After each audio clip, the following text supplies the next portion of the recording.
Well, I have to do the okay and take it off. Yeah, there we go. Okay, so welcome everybody. And the first thing is to read the land acknowledgement words, and it's the CRSC's activities related to sharing colour knowledge take place across Canada, understood as part of Turtle Island and the ancestral homeland of over 630 First Nation communities, representing more than 50 Indigenous nations and languages. We work to respect, affirm, and support, where necessary, the inherent treaty rights of all Indigenous peoples across our lands, these lands and waters. Our commitment to honouring the knowledge, ways of knowing, and wisdom of Turtle Island's Indigenous people aims to contribute to the decolonisation work required today for moving towards a just society. So that's what we have to think hard about, I think. Now, I'm looking forward to today's presentations because I've always been fascinated wandering around the province to see all the different coloured bricks. And so my friend Lucy Black wrote a wonderful novel called The Brickworks, and it was an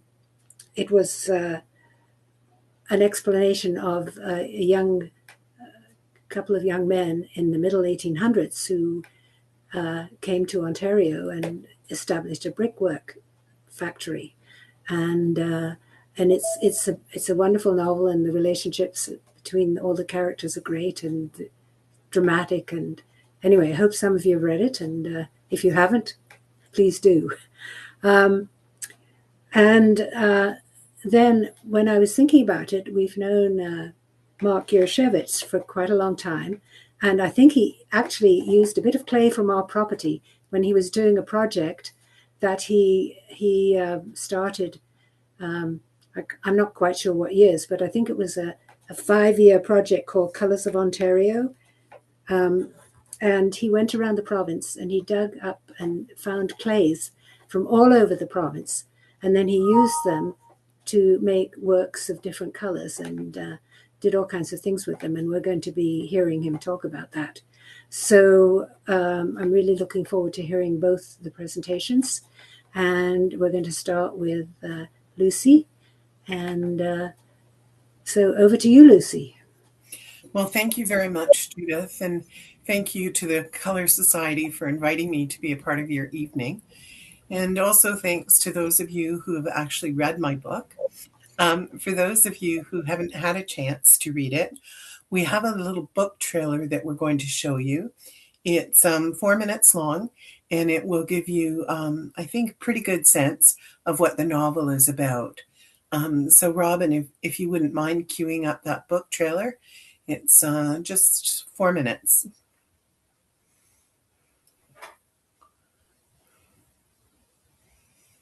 All right, here we go.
Thank you, Robin. Hey. And so that's a little bit about the novel, which is essentially about progressivist ideology. The idea that science and technology make anything possible, but there's always a cost, which is why it begins with the fall of the Tay Bridge in 1879. So I need to say up front, I'm not a historian, but what I am hoping to do tonight is just to give you a little bit of information about the novel's beginning, and talk a little bit about bricks and the importance of bricks, so that we can lead into Mark's presentation, where he talks about how he uses color. So the first picture I'd like to show you is a picture of the Cheltenham Badlands. And I know Robin has that queued up for us. And the Cheltenham Badlands is a designated UNESCO site near Caledon. And it's an exposed section of the Queenston Formation. And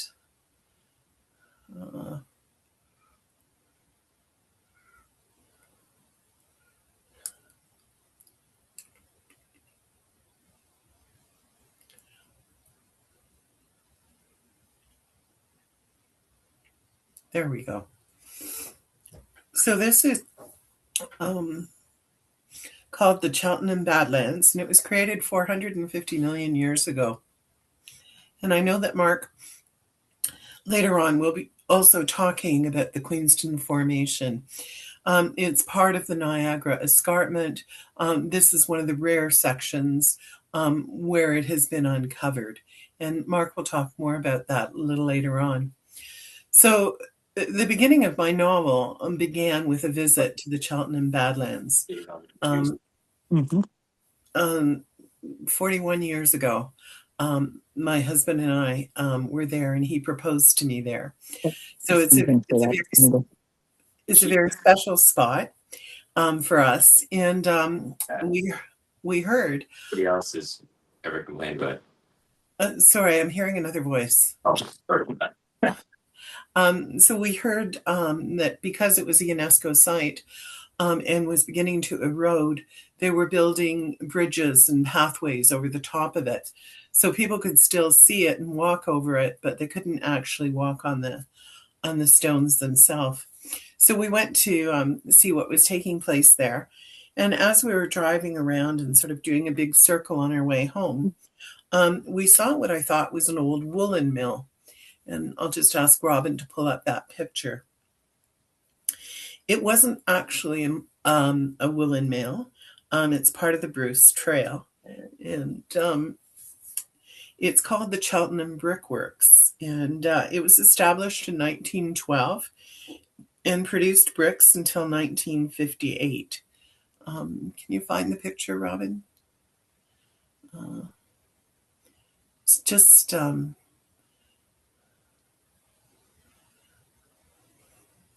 I'll just let her, yeah, there we go. It's just the most romantic site. Anyway, the area has excellent shale and clay. It's now owned by Brampton Brick, and Brampton Brick still uses the site for shale extraction, but the kilns have come down. What you can see here are some of the storage buildings and some of the chimneys for the kilns. Interestingly, on this site, there was also a whole community built of worker housing, and that has also been taken down. So as we were walking along the Bruce Trail, picking up pieces of brick, I had a lot of questions. I wondered who had worked at this site and how they'd learned how to make bricks and where the technology came from, where the workforce came from. And so I just started to do some reading. I wasn't thinking of a research project. I was just a little curious about bricks, and ended up doing a fairly deep dive into the history of brick making. The next picture is a picture of an Ontario Gothic Revival house, Robin, in Noddle, Niagara-on-the-Lake. So one of the things that I learned was something that many of you will know is that the Romans were wonderful builders, and they had fine-tuned brick making technology that had come down from the Egyptians. But the Britons left the United Kingdom in the 5th century. And when they left Britain, they took with them brick making expertise. And there's a second picture of this same house, which is part of Gothic Revival, 1830 to 1870. There we go with the window. And so what happened in the United Kingdom was that the Romans had taken the technology with them. And it wasn't until the 15th century when itinerant brickmakers came to the UK from Belgium and Holland that brick making became an important industry again. In the interim, what happened was that the bricks were reused from previous fabrications the Romans had developed. So what we see here in this Niagara-on-the-Lake house is exactly what takes place all over the United Kingdom, quite often in religious buildings where huge amounts of stonework are required. And they use brick for the corners and around the windows and doors and along by the foundation, but the rest is field stone. And so I thought it was quite marvelous to find this example of what had taken place in the UK for many years here in Ontario, in Niagara-on-the-Lake. And obviously these people who had come to Niagara-on-the-Lake had seen this elsewhere. But the reusing of bricks is not unique to this house. It's something that happened a great deal. And there's another picture, Robin, of some burnt bricks. There we go. So in Toronto, there was a great fire in 1849. And then there was a second great fire in 1904. And we know that many small communities all over Ontario had fires because the buildings were predominantly wood. What happened in Toronto's 1904 fire is that 20 acres of the downtown core were destroyed. The cause of the fire has three possible sources. One was that there was some sort of electrical issue. The other one is that there was an overhot stove. Both of those theories have been discounted due to the widespread nature of the fire. The third theory is that the Irishmen were angry at a strong orange presence in the constabulary and government of the time, and so they had set the fire.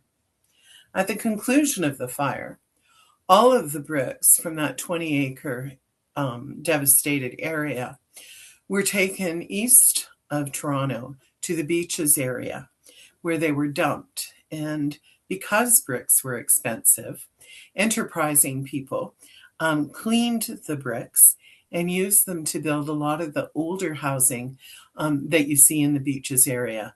And so this is the wall of a house of a friend of ours whose bricks have all been cleaned and reclaimed as a result of that earlier Toronto fire. By the time I learned all this, I was getting really interested in bricks and thought to myself that there was a story there. So we ended up going to Scotland and doing a fair bit of research there, not just on brick making, but also on jute mills and the fall of the Tay Bridge. But then we went to Saskatchewan, and behind me you can see a picture of a kiln. And I think, Robin, you also have a picture that might be clearer for people to see. So we went to Saskatchewan to a place called the Claybank Brick Plant, and it was a National Historic Site of a very important brick making plant. And I'll just wait for that image. There we go. Thank you. And so this is a beehive kiln, and we have beehive kilns in Ontario, and they're obviously all over the United Kingdom. But the nearest one to Port Perry, which is where I live, was in Beaverton, Ontario, actually. But this one was in Saskatchewan. And these kilns were originally fueled by wood and soft coal. And in the 1960s, what happened was they were retrofitted with natural gas pipelines. And as a result of that, the bricks lost their beautiful coloring, because much of the coloring prior to this that was in the bricks came not just from the clay, but from impurities in the coal. And that's why when you see older bricks that were made in older kilns that were fired by wood and coal, they have just beautiful spectrums of color. Contemporary bricks that we see now in subdivisions are mass-produced, and dyes are injected into the clay. You will know, I think, that bricks require three things: water, clay or mud, and shale. And Mark will talk later about how the clay, in large part, determines the finished color of the brick. The cost of transporting bricks is very expensive. And so many communities built their own brickworks. So there are multiple examples of smaller brickworks across the province, but also several larger ones. And just to give you a brief example, and I'm watching my time here, in Port Perry, which is where I live, there were two brickworks. Down by the Beaver Meadows or Canterbury Common, mud was used there to produce a yellow brick. And down by the boat launch, there was also an area of clay that produced yellow brick. The red brick that we see in the Port Perry area was primarily transported, often by sledge in the winter, from Lindsay. And that was a red brick that we have here. In Aurora, there's a huge brickworks there, and it produced a yellow buff-colored brick. And for those of you that know the Aurora area, that yellow brick was used to build a lot of the large buildings on the main street, including the Methodist Church in 1878, which sadly burned down a few years ago. It was also used in 1883 to build the Baptist Church. And interestingly, to me anyway, the Baptist Church was torn down in the 60s and rebuilt. They rebuilt a modern building, but those bricks were salvaged and gifted to Aurora Anglican Church, who used them to rebuild the front of the church and the vestibule. So again, we see people appreciating these older bricks and cleaning them and reusing them. Other brick plants that were really significant to the area, there was a large one in Newmarket that produced yellow brick called the Stickwood Brickyard, and it operated from 1860 to 1917. There was also a huge brickyard in Alton near Dunbarton called the Cherrywood Brickyard. And of course, I'm not going to talk about it because I know Mark is. There's the Don Valley Brickworks, which has been renamed Evergreen. What else do I need to tell you about that? Other brick making plants were spread all over the province, and I won't go into that. But just another note about the Claybank brick plant. And you had a picture up, Robin, of the kiln with the chimney. And that was just to give you an idea of the scale of these kilns and how many bricks they could produce in one firing. What was particularly significant about the Claybank brick plant, which finally closed in 1989, was that they produced a very high quality refractory brick. And again, this is something that I know that Mark is going to speak to you about. But a refractory brick means that it's able to withstand very, very high temperatures. And the clay that was produced at, excavated at Claybank and used for these refractory bricks were in high demand. It was used to line the engine compartments in locomotives and also in steam engines. And very famously, bricks from Claybank were used to build the launch pad in Cape Canaveral for Nassau, and they're still being used there today. A steel plate is put over the bricks each time there is a launch, and the steel, as I understand it, needs to be replaced. But the bricks are intact. They're able to withstand that incredible amount of heat. So just very quickly, all of that goes into the underpinning of my novel and why I thought it was a really interesting story to be told. Sorry, someone said something. Yeah, no, I think some people were unmuted, so just please stay unmuted. Yeah, thank you, Lucy. That was very interesting, and I learned a lot that I didn't know already. So I think now it's time to ask Mark to follow up and give us his opinions and ideas about clay and Ontario. Thank you, Lucy. That was great.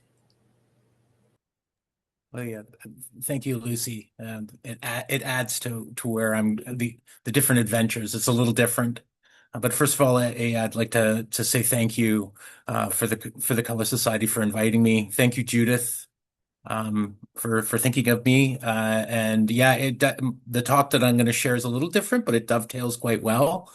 And I have sort of approached it from a color perspective because I had a lot of different adventures that I could share, but I tailor-made it specifically to kind of dovetail into Lucy's talk as well. Time permitting, I'll see how far my slides go into some later works as well. Like I'll show you more the geology side and those adventures, and then how the series of work, the Colors of Ontario series, was a sort of a cross blend of a number of different clays and how fired at mid-temperature stoneware, what colors they produced. And then I'll move into, hopefully I'll show you a low temperature and some other color works that are different directions that I've actually taken from a ceramic perspective, using different colored slips and grogs. So those are more technical ceramic terms, and I'll go into detail, time permitting though. But it will orbit around more traveling across Ontario. I've broken it down into sort of the 4 different regions, which is this sort of the northern, the eastern, the central, and then the southern. So yeah, thank you all for having me, and thank you all those that have come from the United States as well. Friends of mine that are good Twitter friends that I invited that have come in to listen, so they get to know me and who I am from another perspective. Because most of the time, I'm usually talking about numbers, so this is a different, refreshing perspective on color and sort of my different aspects of ceramics, which is where a lot of the math that I talk about actually is sort of an undercurrent as well. For those of you as well that know me and have known me that are also in the space, that have known me for quite a while and supported me over the years, I thank you for coming as well. I see a number of you that are here that have been and have known me for quite a while. And yeah, thank you for coming and listening tonight. It is a bit of a different understanding. And so, yeah, I time permitting, like I said, I have some other pieces that I've never shared before. They were some commission pieces for OCAD and a donation piece that I submitted for one of the Project 31 auctions, a fundraiser for the school. But I presented the piece, but most people have no clue of the journey because it is a sort of an interesting journey that does orbit around the Colors of Ontario series, but from a low temperature perspective. So yeah, thank you for all coming. I'm just going to set up the slides now and see if this works. Share.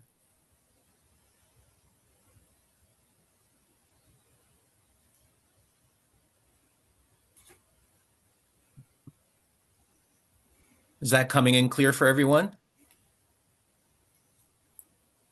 Looks Can good. everyone's? Yes. Yeah. Yes. Okay. So yeah, this was the beginning, and this was back in 2001. And I chose this image because, well, this is like 25 years ago, which was the beginning of the Colors series.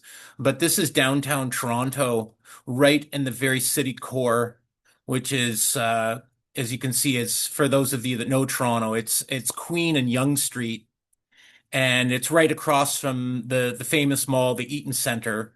And you can see in the background is a picture of Alfred Hitchcock.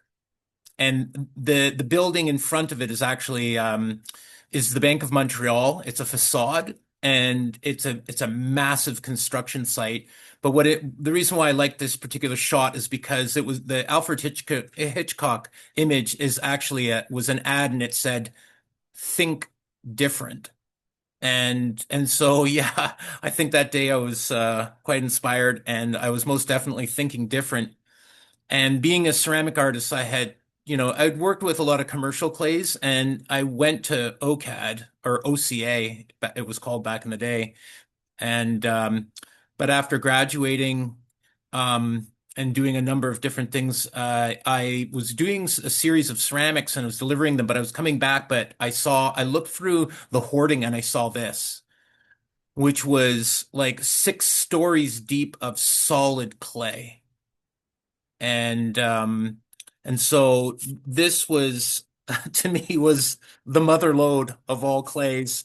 I was kind of drooling, and as most ceramic people would, being able to see this massive amount, and they were actually removing 100 dump trucks a day out of this site, which equates to each truck is like 20 tons. So 4 million pounds of clay were coming out of that site a day for months. And I managed to convince, I chat with one of the site supervisors, and I convinced him to get me a bag of clay.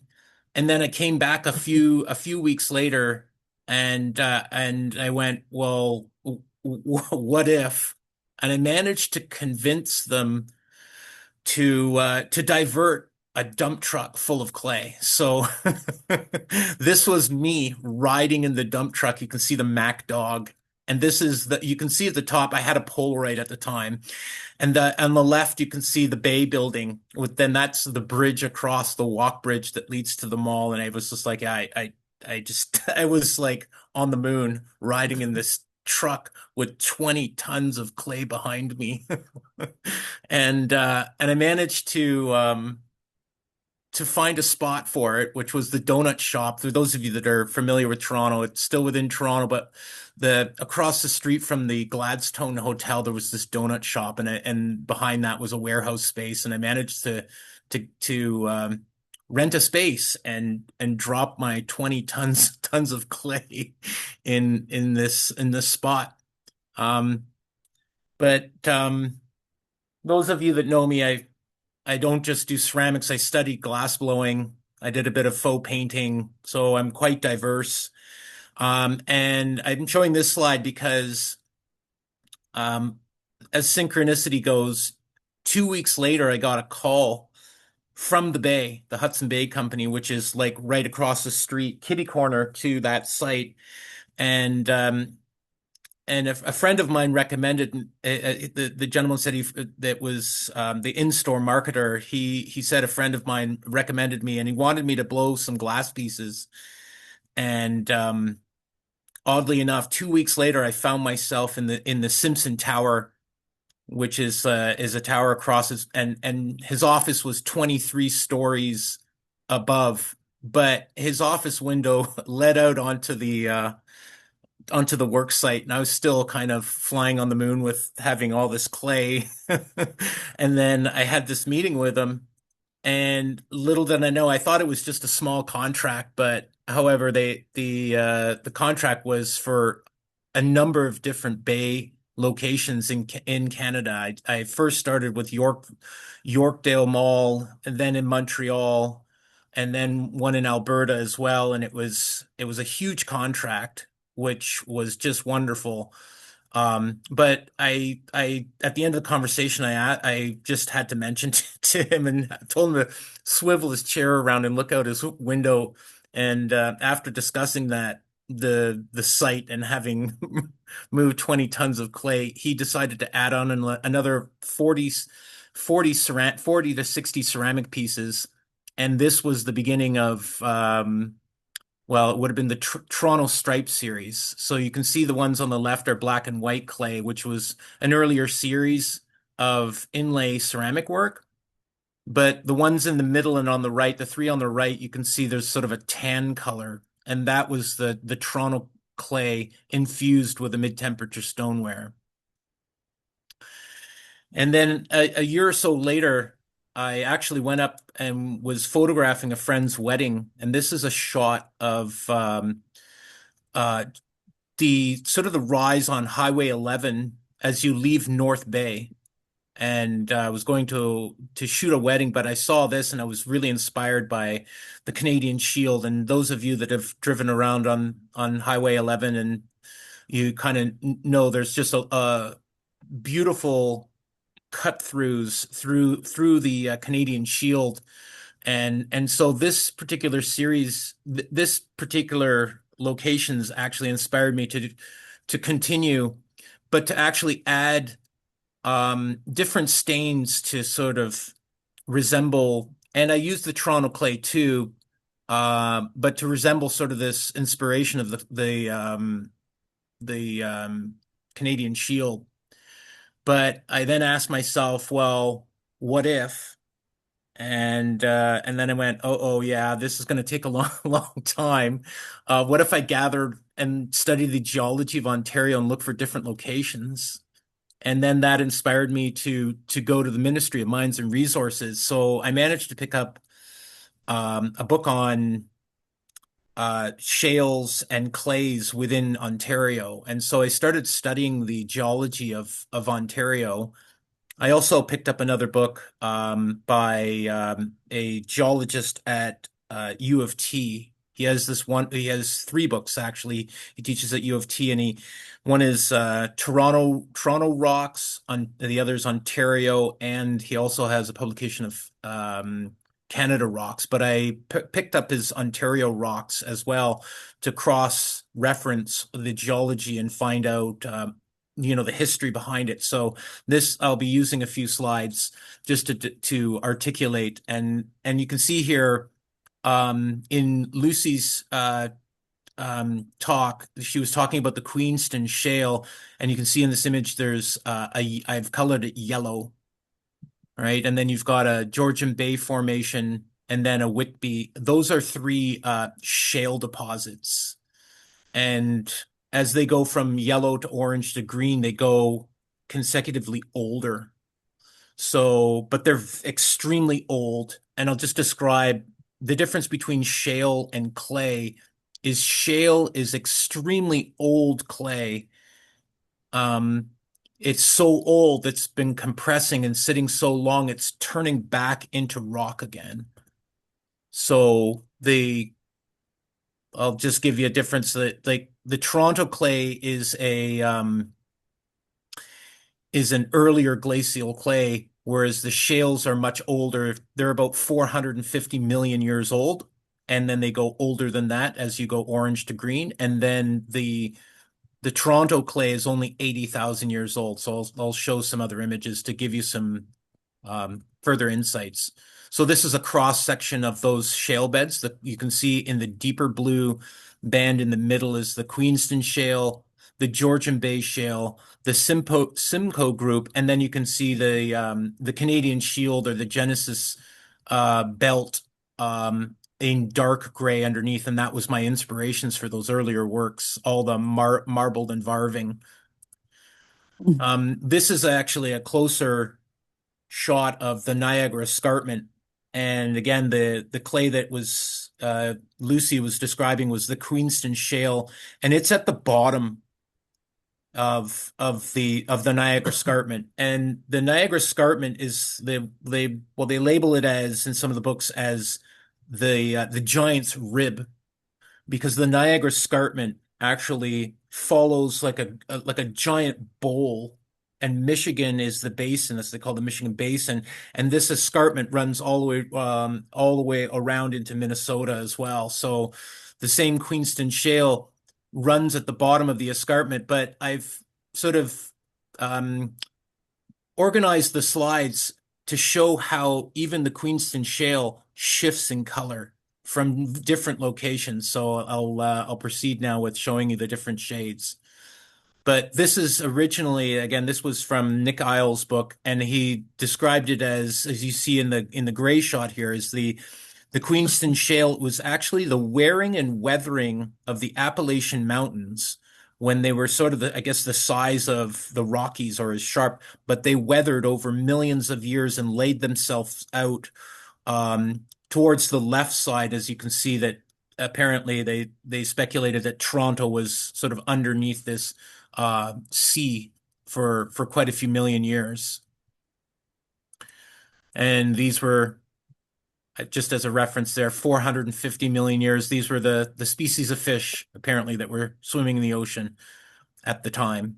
I put this picture in here to give a little context. I like doing it because this is my bike.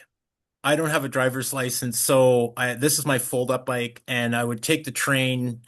And actually, this is me on the edge here after taking the GO train out, which follows Lake Ontario, and then I would ride the bike out. This is Aldershot.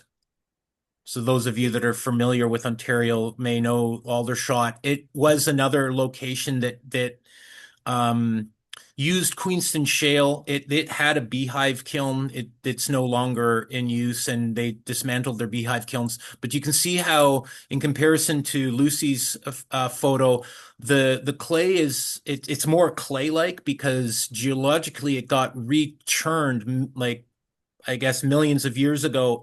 When you think of Niagara Falls, apparently long ago, the full escarpment was falls of water, and one location that burrowed through reworked Aldershot's shale and turned it back into clay again.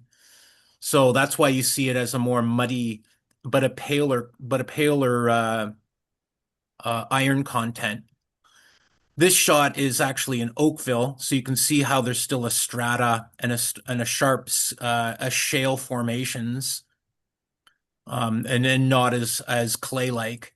And then this was similar. This is the shot of the Badlands, where Lucy's brick house or Brickworks was extracting brick from. And then you can see how it actually got darker and more richer in iron. And then this is a shot of Indian Falls, just outside of Owen Sound. And so you can see where the Queenston Shale actually goes to purple. And so the shift in color is the different chemical. And so that's kind of when I was studying the geology books, I was looking for where the geology shifted. And so that's why I called the series Colors of Ontario, because wherever the color or the geology shifted, it would have a different deposit. And those different chemical compounds would create different colors. And so this is actually the Scarborough Bluffs. It's actually, I think it's actually the sort of the west side, so Bluffers Park, I think. But this is actually an earlier and much younger clay, because all of Toronto, the older shale is underneath, but there's a younger clay on top. And so this was a really prominent clay. And this site and the Toronto Evergreen Brickworks, apparently from what I read, was that these two locations were really used quite frequently in geological research, early geological research, because they could compare the similarities and the different strata. And so this is actually the cross section of it. And you can see the lower bedrock, and then you can see in between the Scarborough clay, and then it shifts over time. So, but what's interesting, the dating of it, they could figure out that the 80,000 years was due to microscopic organisms that only survive in extremely cold conditions. And that's how they kind of dated it. So, I thought that was quite fascinating. And so, yeah, I put this guy in here, Neanderthal. He was kind of a common guy back then, just to put some time context into it. And this is another site, which was, I think it was Jarvis and Richmond. And I usually show this site because although the Queenston Shale runs on the bottom of the escarpment, that whole lower area has been wiped clean. And so I took this shot in this construction site because it has the lower in the middle. You can see that sort of the grayish area, and then it goes deeper gray. That's the shale, which is a shale bed that's actually underneath the Queenston Shale. And the one clay above the olive color, that's the Scarborough Bluff Formation that's only like 80,000 years old, but the lower shale is 445 million years old. So it's 5 million years older than the Queenston Shale. So yeah, it just kind of puts things into perspective of kind of time traveling. But I just thought it was it's the only time I've ever saw the two coming together like that, showing the time difference in one line. And as I said, it was the glaciers that actually scrubbed the landscape clean. And then this is sort of the outcrop in the lower part of southwestern Ontario, as you see here, which was Essex, all of Essex County, and Lake Erie and Lake St. Clair, and in the bottom part of Lake Huron were one large lake called Lake Warren. So the next sort of expeditions, I went down to gather the southern clays, and this is on Lake Erie. So it's very similar. That's me gathering the clay and a little close up, but the whole sort of coastline, this is south of London area, and it's just a massive clay deposit. Absolutely huge. This is a shot with friends of mine because I grew up down in Windsor, which was underwater back then. But this was, I think, was LaSalle. This was me down in a construction site in Windsor. And so these clays were between in and around 10 to 11,000 years old. So they're relatively much younger than even the Scarborough Bluff formations in Toronto. And so, like I said, the glaciers came in a number of times. I'm going to take you back up now to sort of the eastern side. This is Ottawa. And in the center of the image, you can see the red again. And that is the only other deposit of Queenston Shale outside of the escarpment area of that starts in around Bronte and is part of the Badlands and runs that whole Giant's Rib. And so I went to this location to gather clay there. This was is a Brickworks as well. A closed Brickworks is Russell. So this was a Brickworks in just outside Ottawa where they gathered again the red Queenston Shale for brick making. But I went to let's see if I wrote it down here. Well, this was just outside of Ottawa, where it's actually a blend, and you can see this is like a construction site, and it's a blend between the Champlain Formation, which is a younger formation that's blending with the Queenston Shale, so it's creating this salmon or or taupe, salmon mixed with a sort of a taupey color. And then the more olivey color of the Ottawa or Champlain Formation is here. This is me collecting another clay in Ottawa. And yeah, I also worked doing stained glass restoration, which again, synchronicity here. I was looking to go gather this really rare clay, and this was a job that oddly popped up. Where I was working for a stained glass artist in Toronto, and he had a commission up in Cochrane, and Cochrane's like 9 hour drive from Toronto north. And so this was an installation, but I had other ideas as well to gather other clay. So I stayed behind as my boss, or by the gentleman I worked for. He went home, and my wife Nadine, she came up to meet me, but I left with my bike again, my fold-up bike, and the priest actually took me 11 kilometers outside of Cochrane, population 5,500.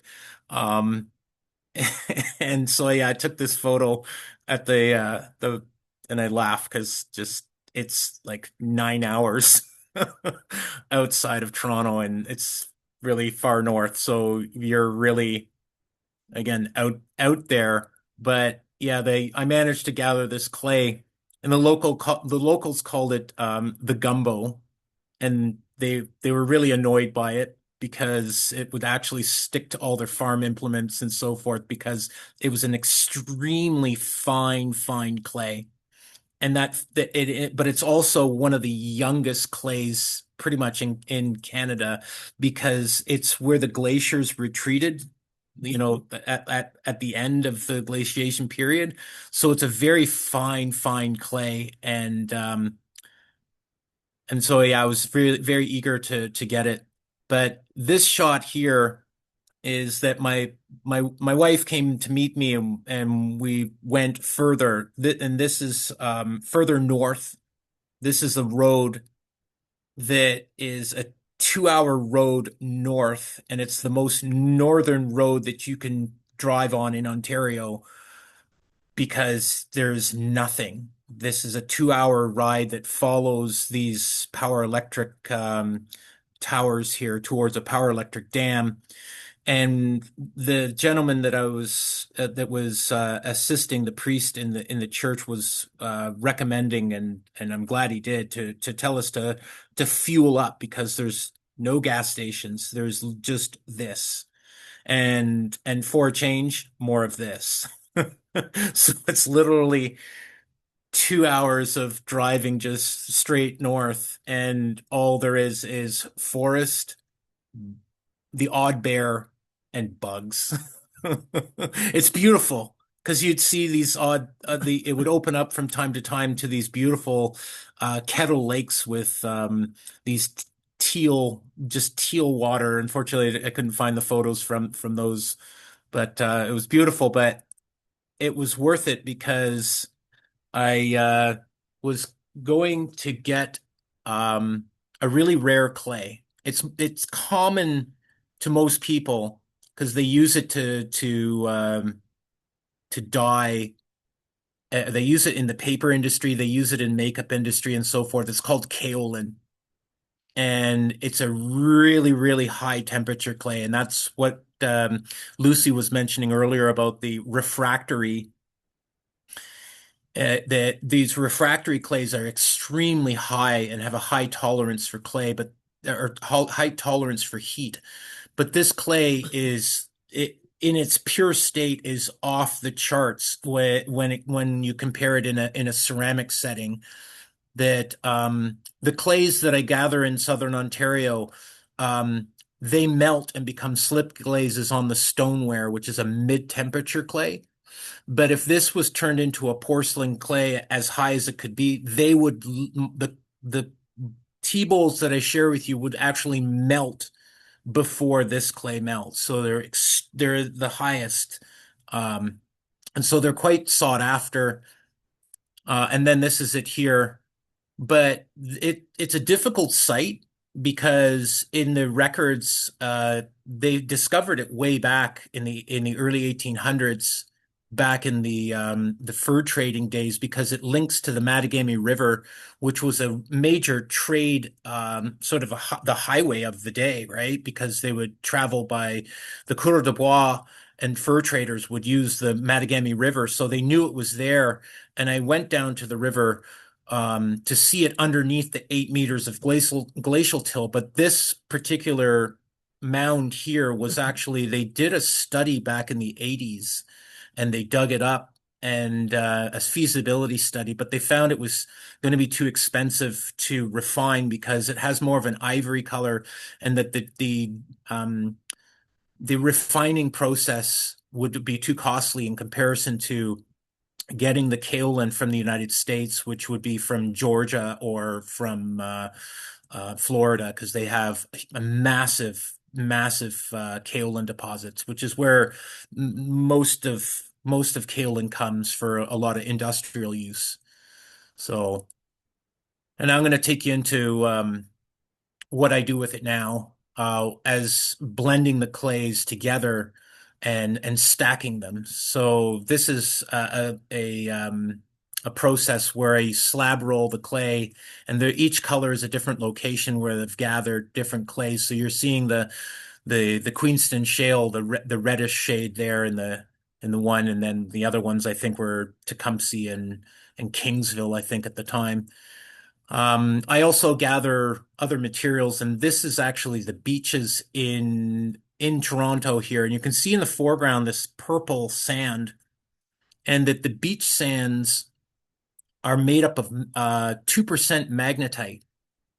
And so magnetite is a black iron ore, and I use it as a pigment as well, and wedge it into the clays to offer a different sort of tactile and color feature.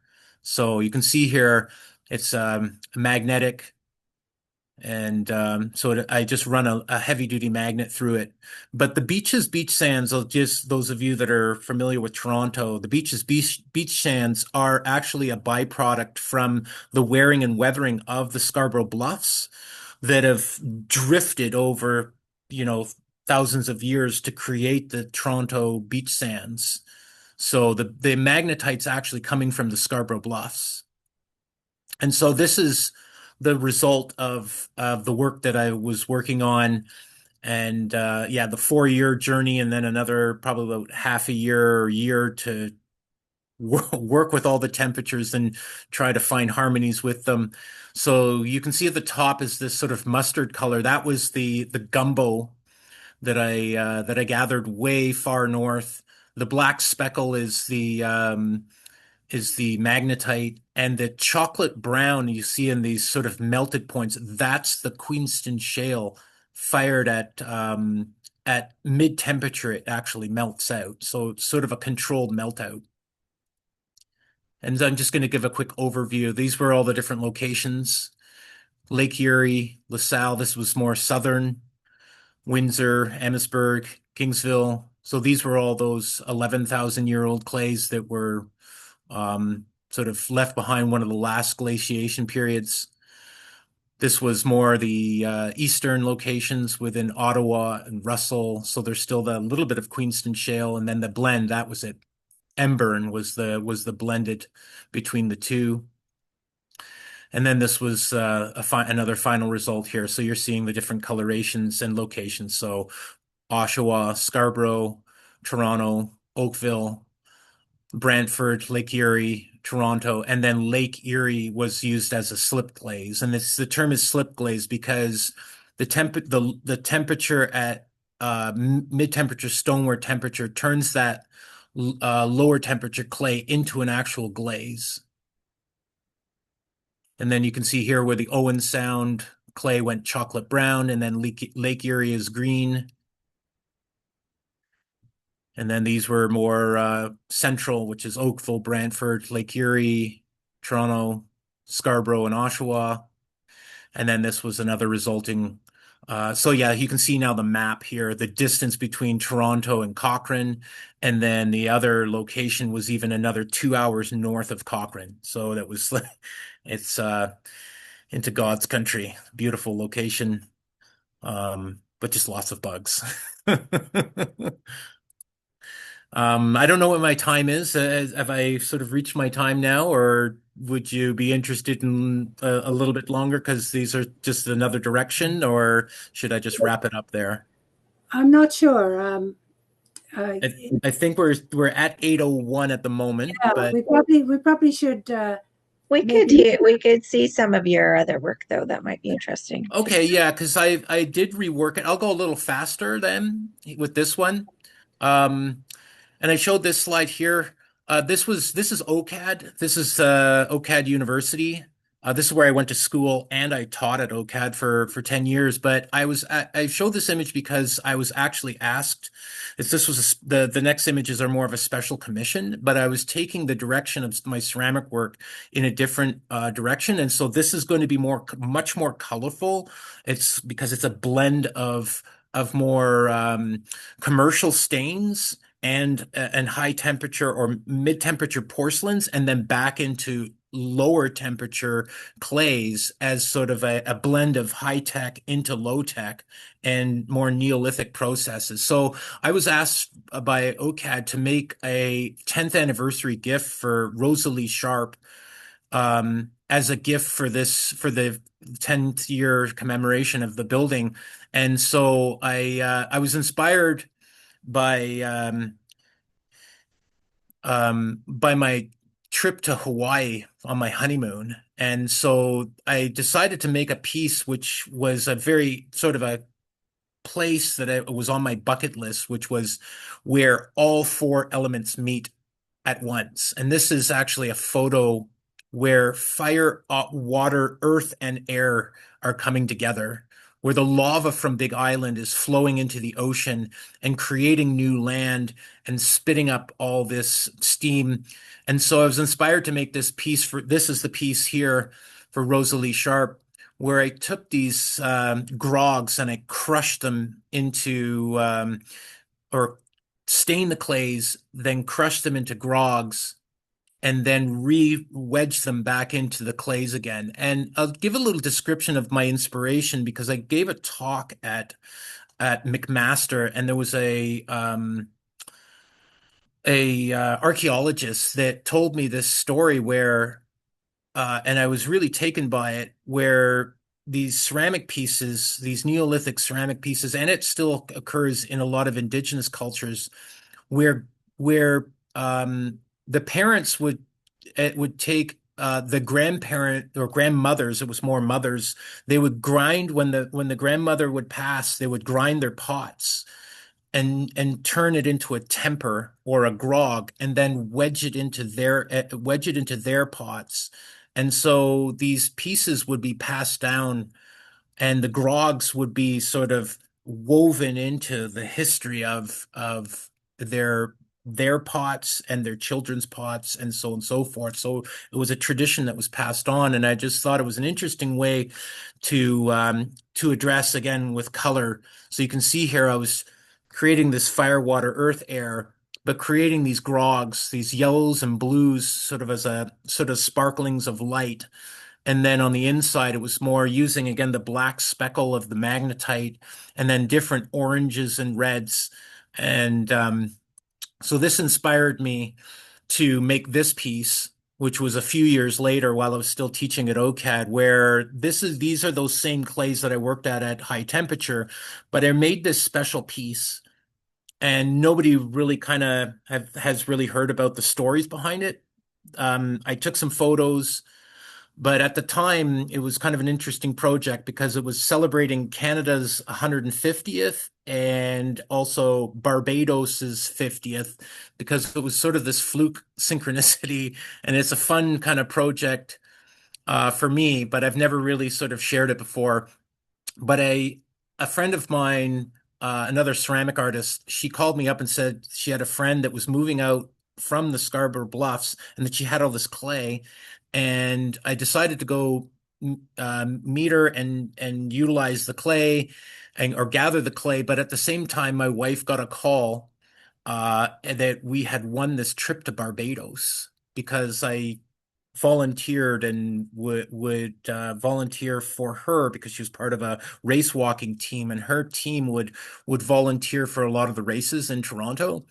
And I guess our name got put into a lottery, and so we won this trip to Barbados. And so I decided to make this into an art piece of combining high tech into low tech, and so I also decided after firing the piece to take it to back to the locations where I gathered it. So this is me waiting for the first train to go back out to Bluffers Park. But I also won an ability to run a 10K race in Barbados.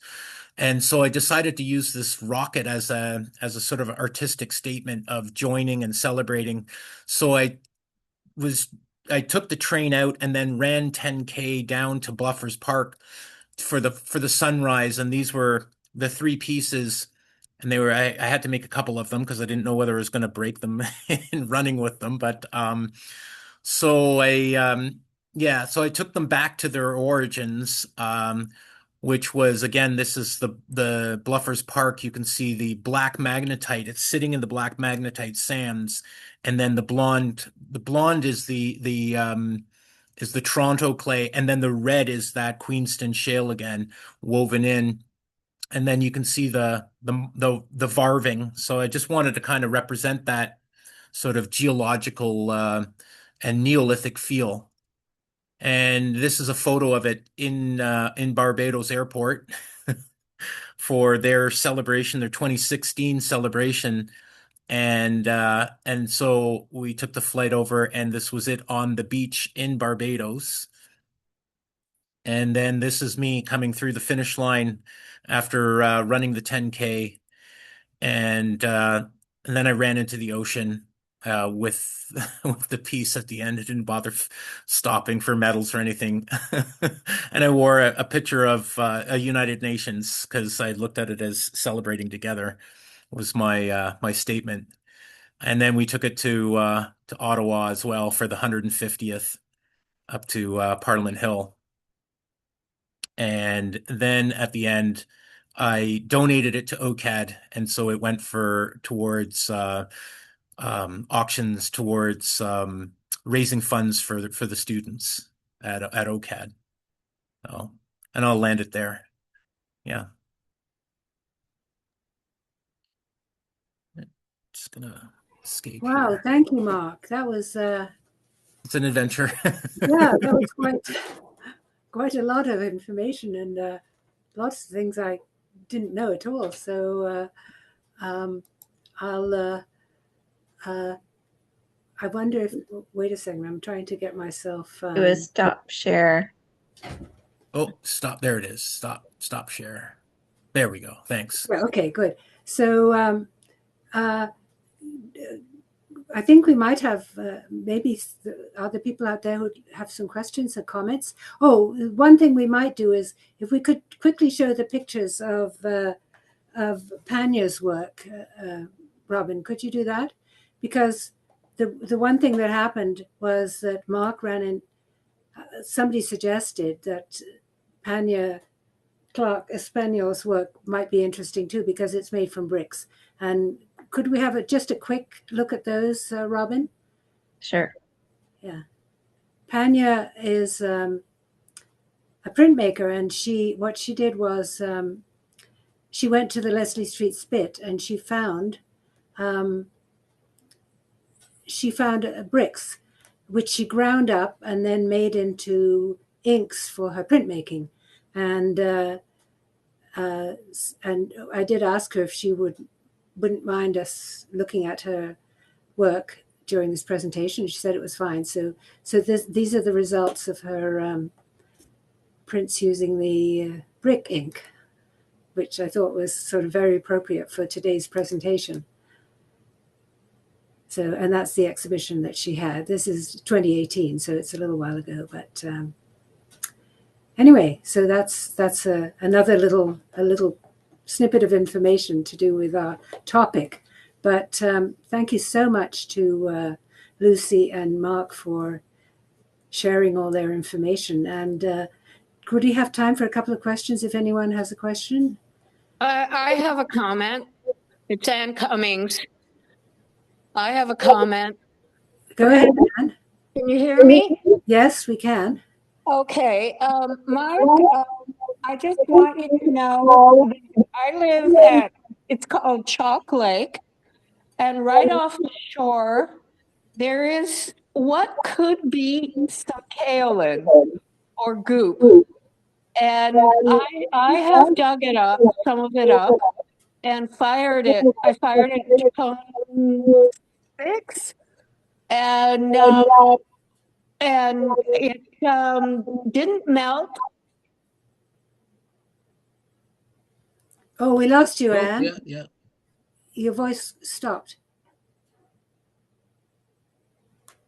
Oh, it's still, we can't hear you. Okay, it Yeah. muted Here, me. All right. Sure. Sorry, I was trying to mute others so it would stop echoing, and I got you. Sorry about that. I also have one thing to say. Can you hear me? Yeah. Can you hear me? Yes, good. I muted Judith, so sometimes you have a bit of feedback. Oh, okay. About the Don Valley Brickworks. I was a resident at a Brickworks in Helena, Montana. An amazing brickworks that got turned into a major ceramics center.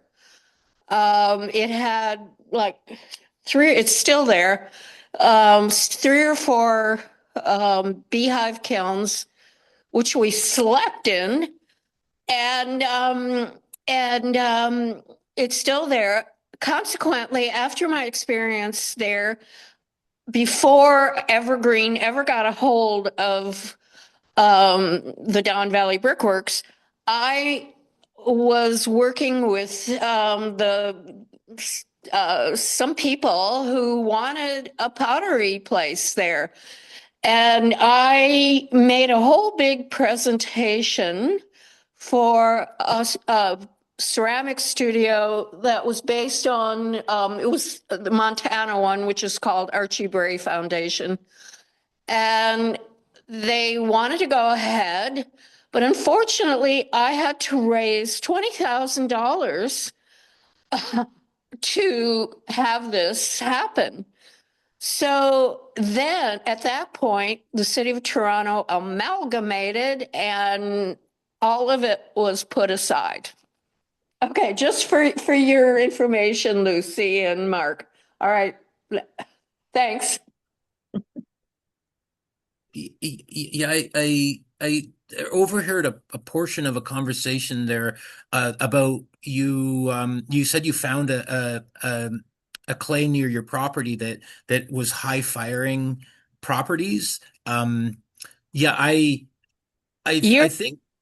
Can you You're hear me? welcome. Yeah, you're welcome to come and get some. Yeah, what I've found too, that like there are pockets of different higher temperature refractory clays, and so they are quite like unique deposits. Like I found even when when I went to OCA back in the day, which would have been like probably around 1990, I went to Lake Huron. And on Lake Huron, if I like, as I look at the geology, it's sort of more lower temperature clay. But I remember firing it at OCA in their high temperature kiln in a little bowl, and it went straight to high temperature, like cone 10, right? And so I wouldn't be surprised that there are pockets of different high temperature because it's just, I guess, how rock lays itself out, and so you may be sitting on a more rare, higher temperature refractory deposit. So yeah, it'd be quite interesting. Yes. Yeah, thank you for letting me. Thank you for sharing. Yeah. Okay. Rez has your hand up. Yeah, can you guys hear me? Yep. Okay, awesome. Well, thank you to the Color Research Society of Canada, the host. I don't know your name, but thank you, and to Judith and Lucy as well for your presentation. I came in to support Mark. I'm part of the Twitter community as well, but I do have a slight two-part question for Mark that I'm curious about. It might sound a little bit left field, but you'll probably know why I'm asking you this. So I'm curious, Mark, how much has mathematics, if at all, played a role in your creative process when it comes to the usage of colors and just general clay work? And in addition to, what's been the most fun for you over the years? Collecting clay in different geological sites around the world, or just the different clay projects you've undertaken over the years? I think I'll answer the first question about mathematics, because I think that what most people don't know here is that where the context that you're coming from is the numerals that I've been working with, or the math shapes, and those go back to 1991, and that is really an undercurrent of and something that I will discuss at another time. But it is a larger project. It's 35 years, but slow birthing, that's what mathematics kind of is. But it has the gathering has informed and influenced the math, because I think it's the textures, the texture qualities, really informed a way in which I could actually relate to functions. Like the grainy sand texture is actually a tactile reference to multiplication. Sorry, this is a bit out of context for color, but to reference color, there are different distinct color references to addition, subtraction. So the color referencing over my journeys of the 4-year project, yeah, most definitely it kind of intertwines. But I think that's part of a ceramic process, for most ceramicists, that the color of the body influences the final outcome, and then you go into a lot of glaze chemistry too. So this really kind of lend itself well to, again, as you know, that math work is intersensory, so it embeds texture and color, so that even neurotypical learners can learn and learn math as well as the blind. So that reference kind of came out of these experiences of gathering these, even the sands and different materials across Ontario. Hope that kind of answers your question. No, yeah, it does. It sounds like there's a multi-dimensional factor to it, right? It's not just the colors, it's the textures and all that. And the second part of my question was, what's been the most fun for you, man? Collecting clay or undertaking the projects? Yeah, that's a tough one to answer. It's not an or. I think it's a bit of both, right? I think that they kind of influence and inspire me. Coming across that deposit at Queen and Young really pivoted me, and then the ability to actually divert a whole dump truck full of clay really kind of it really changed me. But I think even the ability to travel across Ontario gave me a fuller understanding of Ontario and what I am as a human traveling across landscape, even because I have a better idea of the changing landscape every time I go home, because I live in Toronto, and my hometown is Windsor. Whenever I'm on the highway, I think of all the geology shifting as I'm driving down the main highway in 401. So it kind of sculpts how I perceive it really. And I think, I studied at OCA, I studied ceramics and different materials, but it wasn't until I actually dug the clay myself, researched and did testing, that I realized that I had only and ever only really scratched the surface of what can be learned. So it really kind of opened me up. And I think that that's what I love about being invited here to the Color Research Society, is that, there's so many aspects to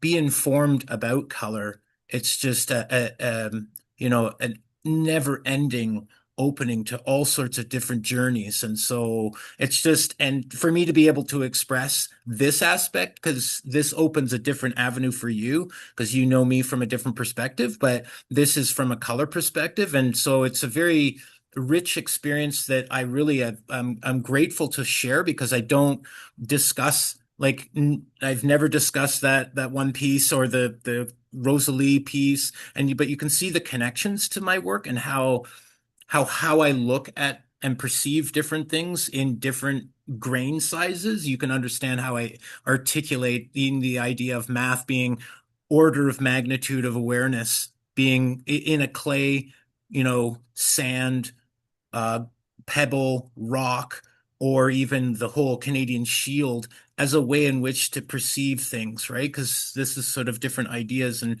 orbits of different thought. Hope that sort of helps you there in that question. No, thank you so much, Mark. Wonderful presentation. And thank you to the Color Research Society as well for hosting this. And yeah, much pleasure, man. And thank you for sharing your really questions. like what you said, Mark, about how you've learned about Ontario. And that's what I find with both Lucy's book. I really enjoyed it, and it gave me a whole new kind of perspective, different things to think about.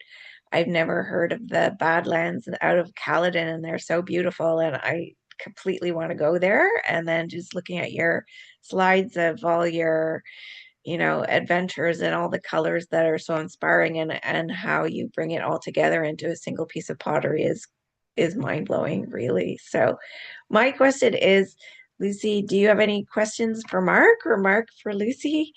You guys had a nice chat before we did the talk the other day.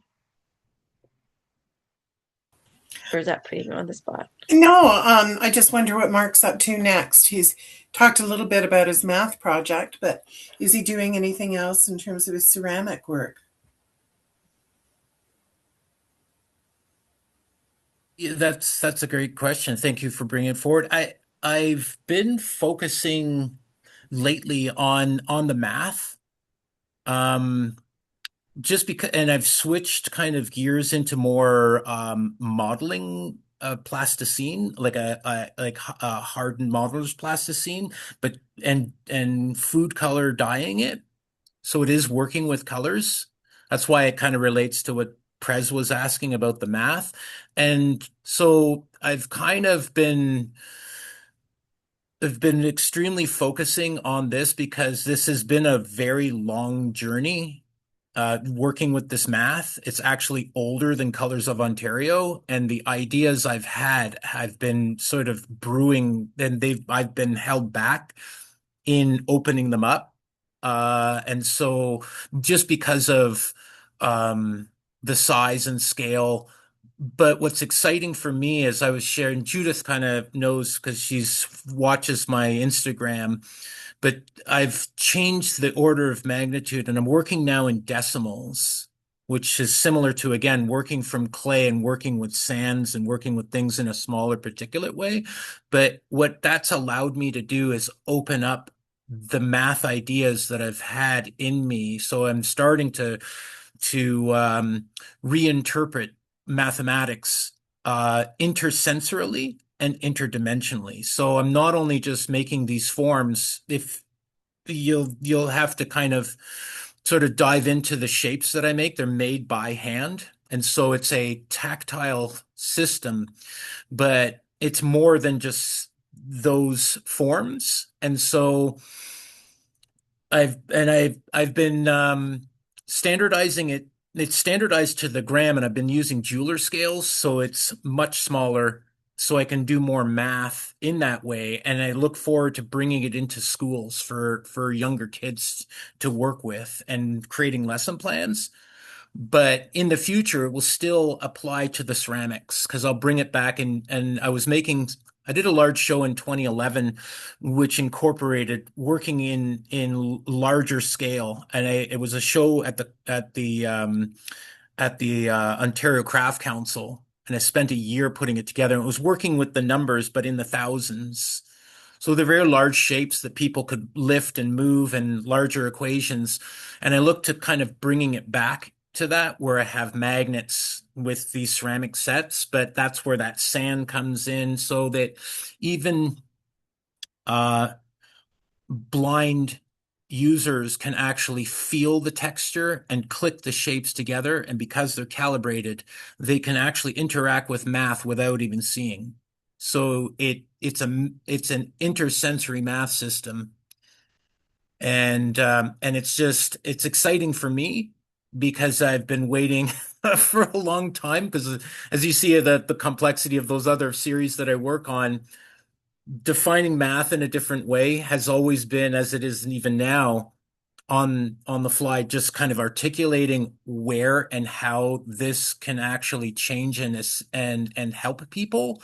It'll help people with math anxiety. It helps with perception, because touching math and touching numerals as opposed to seeing them as shapes and symbols it regrounds mathematics in a different way. So it to me, I feel like I'm just at the scratching the surface of it, even though I've been slowly developing or unfolding it for 3.5 decades now. So it's just, so that's, I guess, in a nutshell, where I'm going with it. That's why the earlier conversation was that I'm thinking of looking into going back to school with it, to actually kind of work with it as creating different curriculum and offering different modalities.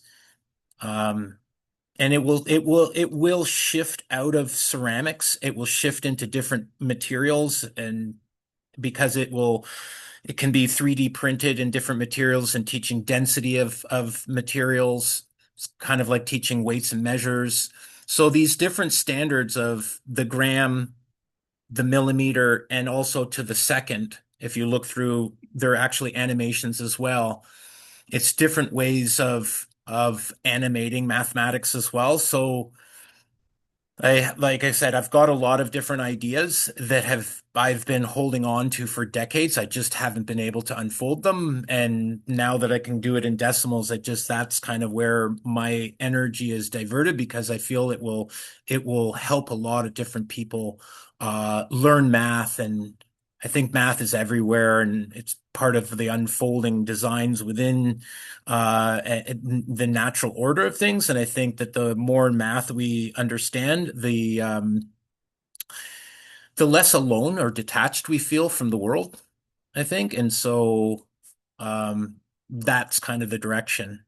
I'm not abandoning ceramics at all, because I think it will still flow through, and I will probably work on it on different small scale. But I think that the new move for me now is to kind of focus on this math, because I can see its potential in teaching in different ways. It's hard to articulate without the examples in front of me, and you have to touch it, because once you touch them and feel them, then you kind of gain an understanding of how you can connect mass, because they are numerals, and they're very simply made by pinching the hand with the hands, and then they're standardized as well to the gram. So it's kind of like I said, it's two senses of touch. One is the shapes themselves, and you hold it by mass.